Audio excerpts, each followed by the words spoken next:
Според информацијата за пошумување што јавното претпријатие Национални шуми подружница Осогово Кочани ја има спроведено во 2021 година во рамките на програмата за проста репродукција на планината Плачковица се опфатени локалитетите Орница и Шипковица.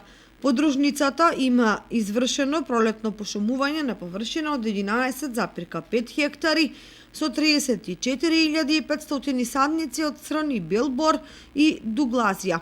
Во рамките на активностите за пошумување на планината Осогово во текот на минатата година е опфатен локалитетот Јамиште.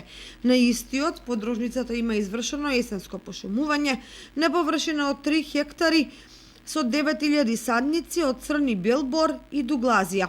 На планината Осогово е опфатен и локалитетот Војновица, кој беше опожарен во 2019 година, каде е извршено пролетно пошумување на површина од 3 хектари со 9.000 садници од багрем.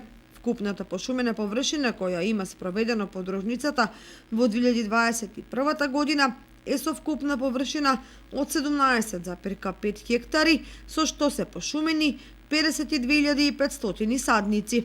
Согласно плановите за 2022 година, предвидено е пошумување на повеќе голини на Осоговските планини на локалитетите Јамиште од 8 хектари со бел бор и дуглазија, Војновица со 37,55 хектари со багрем, јавор и јасен, Белски дол со 17 хектари со багрем, јавор и јасен, Надкочанска река со 2 хектари со багрем, јавор и јасен, Црвена нива со 5 хектари багрем, јавор и јасен и пресечена скала, зависно од сечата, ќе се преземе со одветно пошумување. Ќе се настојува да се врши пошумување со лисјари, видови од јасен, јавор, белбор, багрем, костен и други видови кои ќе се набават од расадниците на јавното претпријатие Национални шуми со околу 200.000 садници.